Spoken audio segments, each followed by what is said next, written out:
unmute us, and we are ready to go. Welcome into KC Sports Tonight. Marlia Campbell here with Neil Jones on a busy Thursday. Neil's texting. He doesn't know. I'm not texting. I'm typing a message to our graphics guy who is As I waiting said, downstairs. A busy Thursday. What did you do today? I went to OTAs today. Mommy, what did you do to work today? I was at the Chiefs training complex today for OTAs. Neil, I know you're getting ready to anchor here, and then we have a busy Royals weekend ahead. You know what I'm doing? I'm anchoring 2 shows, and the thing is, hi, I'm Neil Jones. Marlia Campbell was at practice, and then she does a minute and a half, and I come out and go, that was Marlia Campbell. Back to you. I'm flying off the seat of my pants here. But, busy day at OTAs, and we got a busy Royals weekend coming up here with Big Slick tomorrow night. We'll get to that in a minute here. Saturday, Mike Moustakas will retire a Royal, and Sunday, the game is on KSMO. So a lot to look forward to, but let's start with headline of the day, which is Chiefs rounding out OTAs today. Really, this is our first look, outside of rookie minicamp, this is our first look at the team this year, back at the team's training complex. It's not, there are a lot of guys that aren't going to make the roster that are at camp right now. Or OTAs, excuse me. These are voluntary workouts. Who's not Do you want me to make name it? them? Will Mr. Simmons make it the left tackle? My guesses. And then there's some guys. Travis Kelce wasn't there. He was there earlier this week. Rashee Rice is sick, so he's not at practice. It's not exactly, what we're going to be seeing, but it gives us a look at some of the guys. We saw Josh Simmons today getting work. He wasn't 100%, but he was going. This is a shells practice too, so you're not seeing anything contact-wise, but it's a little breadcrumb to get us a little bit closer to mandatory minicamp and training camp. I was hearing a couple of players talking about, older players today talking about, you get going and you do get a sense of how Andy Reid runs practice. These young guys will benefit from this because they see the reps, they watch the veterans. Yeah. Remember, they had rookie minicamp, different animal. The lead dogs, there are some people who are not rookies at that who are second or third year quarterbacks like or people 3, who are invited back. So you do have some people, but they're not veterans. They're not people who played in the NFL. They've gone out for teams in the NFL and gone through camps perhaps. But then now you're with these guys and you're watching them. You're slightly behind them. It's probably not unlike what you went through when you went to camps at basketball camps when you were in high school or junior high. You saw the older kids and you kind of followed, okay, I'm going to do the rep behind that person and see what they do and see what the coaches say. Oh, they praise that person. So you begin to learn how the coach wants things done. You also get a chance to test your knowledge of the playbook because offensively and defensively, every position, they're calling a play before every snap.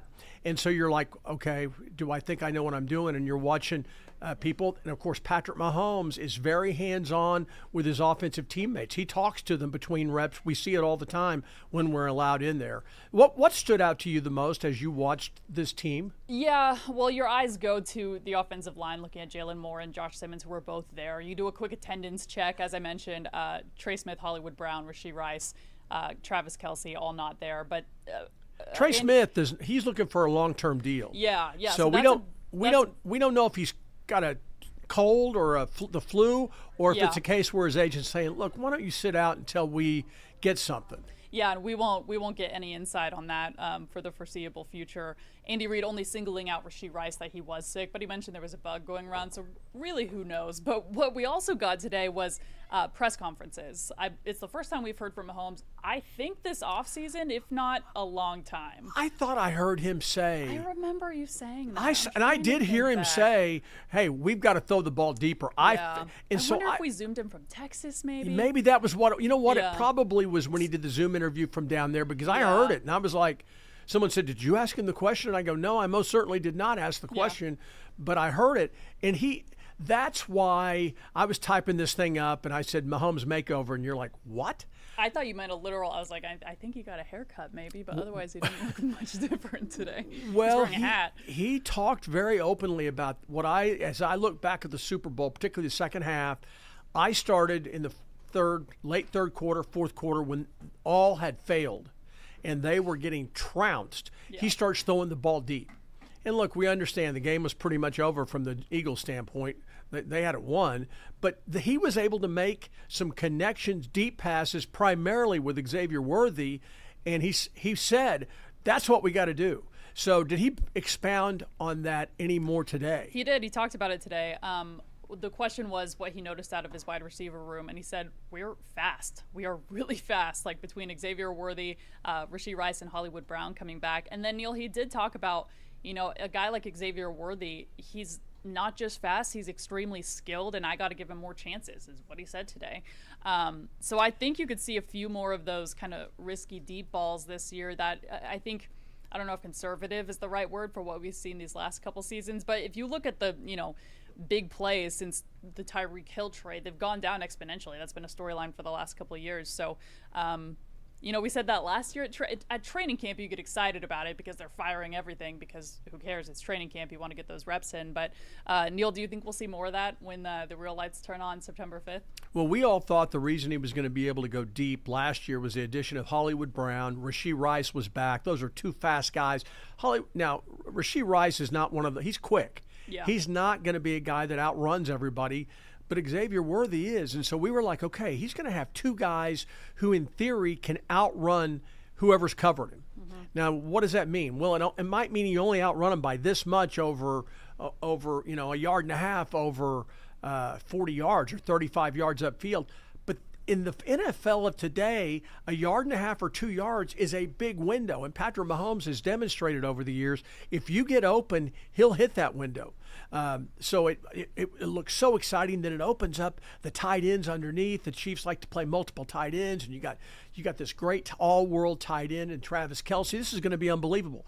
Well, what we didn't factor in was how bad the tackle play was. Yeah. And the fact that it just no short-circuited every single thing they were planning. It's like saying, our car can go 100 miles an hour. Well, guess what? Not if the starter doesn't work. If you can't get it cranked, you got a problem. And I felt like that's what look at the Super Bowl. If you went back and looked at the game. I'd rather not. And it was just so awful. To me, the play that – because watching the beginning of the Super Bowl, we were in the press box, and I remember when the Chiefs got down 10-0, someone in the back yells, "We got him right where we want him," because they've been down 10 the last 2 games. So it was, even at that point, it was like, okay, let's wait until we finally get things going here. To me, it was when Mahomes got sacked on back-to-back plays and then threw that pick six. Well, he had to make a play. Yeah, and it was like, this isn't even over because of the score right now. It's over because, like, there's 3 plays in a row. He's just, there's no time. So yeah, the better team won the game. Yeah, easy. Yeah. And that takes us to the next one I wrote that you're stuck having to say. Super Bowl motivation. I've wondered so often in the NFL, there's so much turnover in the offseason. And then guys are always like, look, what we did last year doesn't really count. We got to do every day's a new day in the NFL. The teammates are different. The dynamic changes. A lot of time coaches change. You have coordinators change. So there's a lot of turnover in the NFL. And I was curious if we were going to hear that from the Chiefs players today. Look, what happened back in February doesn't really affect today. Yes, that wasn't what they said, though, was it? Yeah, no, not at all. All 3 of them that I think were asked about that, Mahomes, Pacheco, and George Karlaftis, said, yeah, this is huge motivation. And Mahomes brought up a good point, which is a lot of these guys don't know what it's like to not win a Super Bowl. This is the first time their season's ended in a loss, and they have to go into the offseason kind of on a low note and, with the I guess, bad taste in their mouth of losing who knows we're getting used to this team making the Super Bowl every year, but Mahomes says all the time, you don't know how many of these things you have. Like, it takes a perfect storm of things to get back to that point. And so, yeah, all of them are talking about how it's interesting because I didn't think about it like how you said, how the typical athlete podium mentality would be, we're moving on. Last year was last year. This is a new year.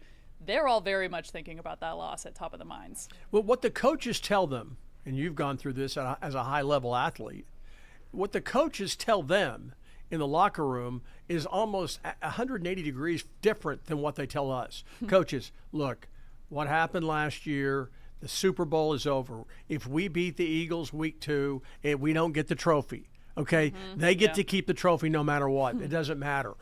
But they go in there, and Andy Reid, maybe he doesn't say this, but I guarantee the coordinators and the position coaches are saying, you got your rear end kicked by these guys.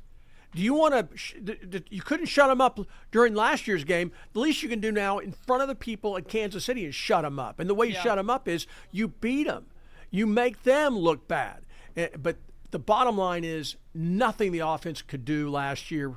It was all hamstrung because of their inability to protect the quarterback. If they fix the tackle position, and underline if, okay? Because we've seen them have problems with this. They had Orlando Brown, and they offered him a fair amount of money, but they let him get away. And guess what? He's better than anybody that has played there ever since.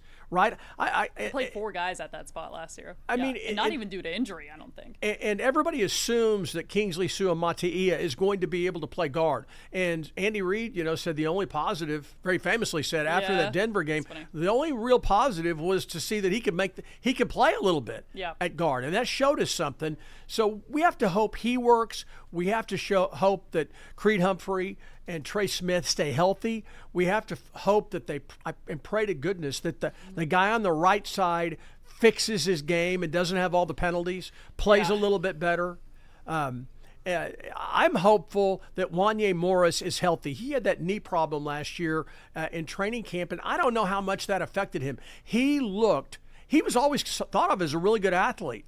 He didn't look like a good athlete. He could not move and he could not stay in front of people at the left tackle spot. He couldn't stay. And then Kingsley couldn't either. Yeah. And so we see Joe Tooney, goodness gracious, having to play his last 3 or 4 games in Kansas City out of position. Yeah. And it affected him because their left guard was so bad. Right. So they've got some questions to answer on the offensive line. If they answer them, if they protect the quarterback, I do think this offense has a chance really to be different, and Patrick Mahomes can have the time to sit back there and carve people up deep. Will it work like it did 5 or 6, 7 years ago? No, because defenses have adapted. Yeah. But I'll tell you what, it can still work some. There's no question. It's funny you bring up the Andy Reid quote about Denver. He was talking about that today, and he started by saying, well, one of the only positives that came out of that game, and then he corrected himself and said, the only positive that came out of that game was seeing Kingsley show that he could play a little bit of guard. Neil, let me ask you this while we're on the Super Bowl motivation thing. Another key point of today's presser that I thought was interesting is Patrick Mahomes was asked about Travis Kelce, and he said, quote, if it's the last ride, you would never know. He says, by the way, he's talking about the season and the way he showed up to OTAs earlier this week, physically, mentally, it's not like a goodbye retirement tour. That's my last he said you wouldn't know. A lot of teams, it's interesting. You look around the NFL, and they all say who's here and who's not.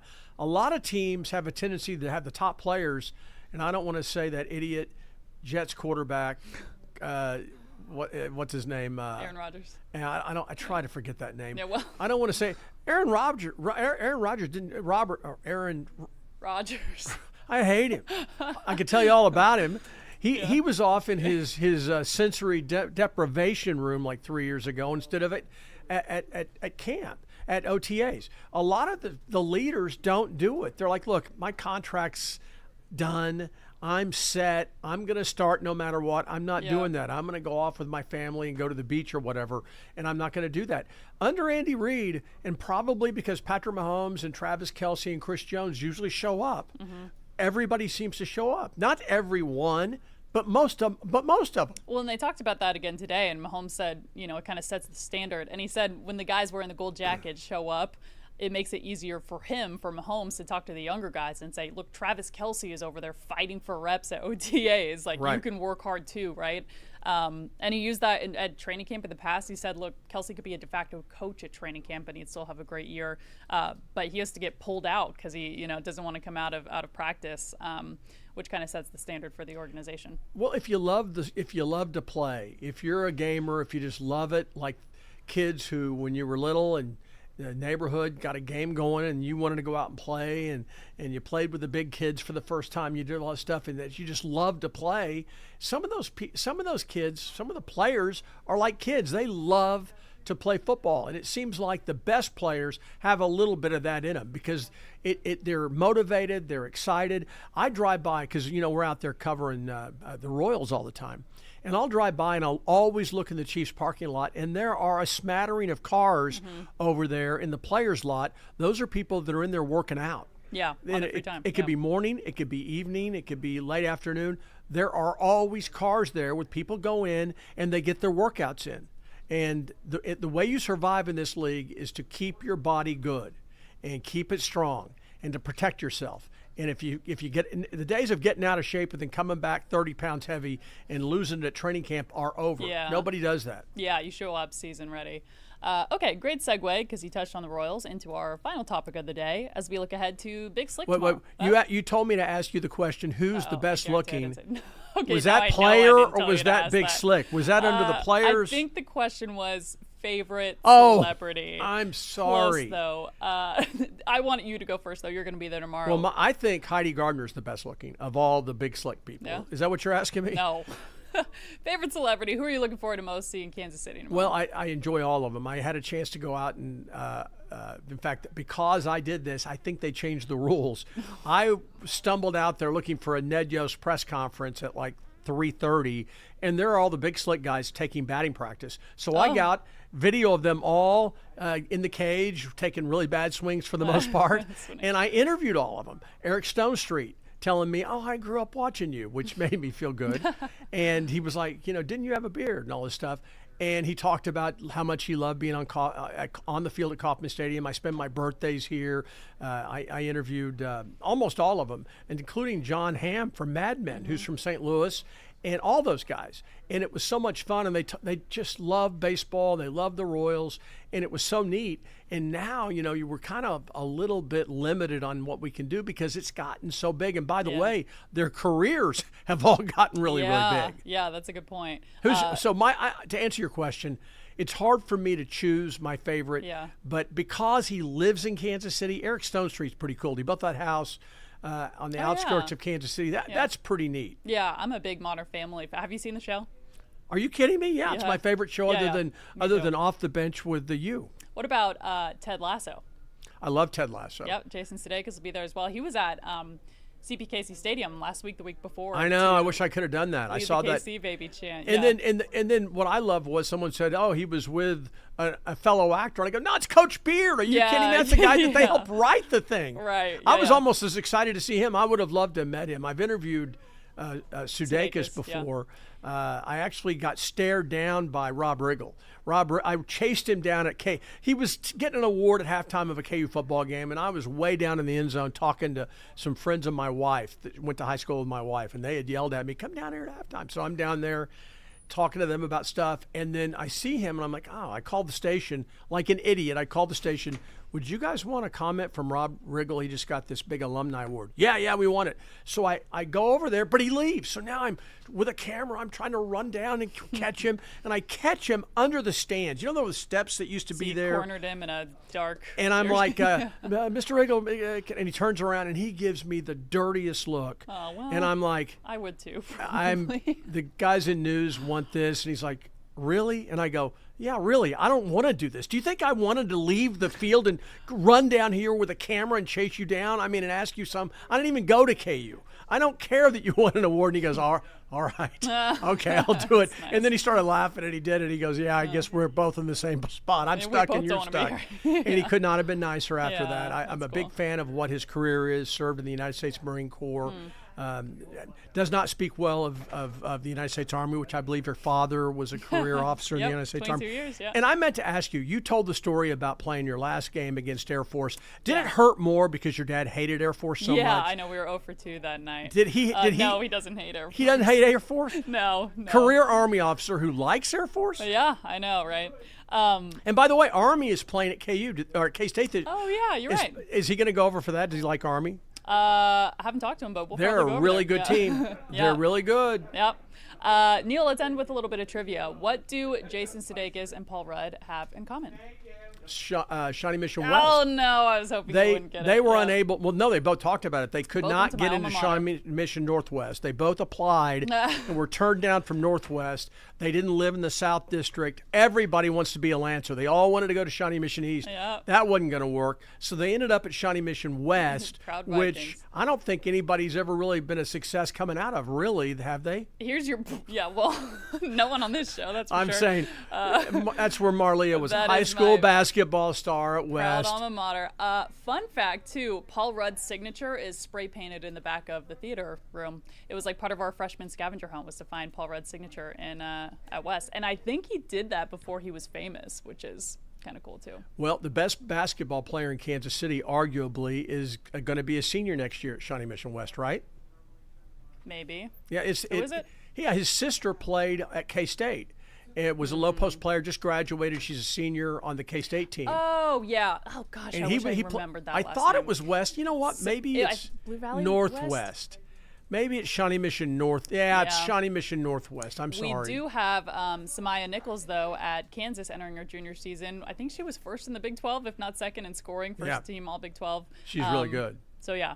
All right. Anyway, we're getting very off topic, but that'll do. Well, how much time do we have? Oh, however much time we want. I think we got about 2 or 3 minutes. Yeah. Well, I got a chance to go in the last 3 days to the 3 facilities that are vying to host the World Cup as a host facility, practice facility for different countries' teams next summer. And so we should know everything by January. But yesterday, the people at KC Current, Danny Welniak, set me up with their general manager, Caitlin Carducci, who's an unbelievable interview, gave me some great insight. That facility, she said everybody comes in and they're looking at it and they're like, whose facility is this? And it's KC Current. Well, but who else? And no, it's the KC Current. This is a facility built for a women's professional team, and everybody's stunned. They love it. Yeah. That's going to be, I think, a plum. I think somebody will take that, no questions asked, really nice facility.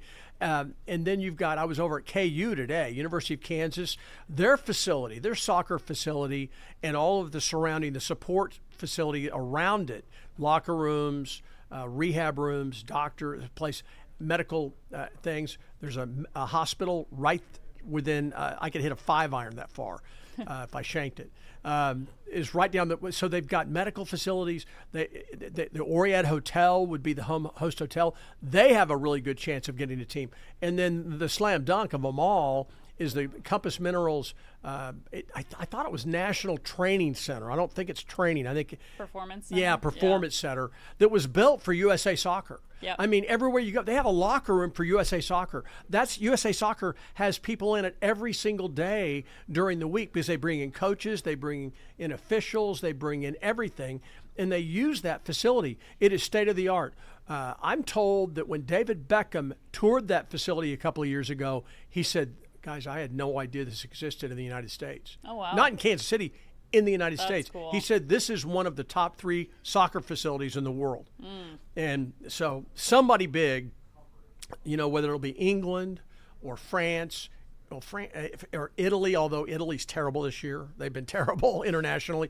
Germany, one of the big teams they think are going to steal it. Team USA is allegedly going to pick Los Angeles as their place. Why wouldn't you? Because you really want to fly 9 hours to Miami from Los Angeles rather than be in a central location that has a great thing that was built for you. Right. So when's the last time the United States made the World Cup final? Oh, yeah. I don't think they ever have. Okay, well, I hope they're listening to this and do a surprise book of KC. But, Neil, that story's airing a couple weeks from now, so we'll look forward to that. But unless I can talk them into running it earlier. There you go. Well, let's go do that right now. Thanks so much for watching KC Sports Tonight. Same time, same place tomorrow.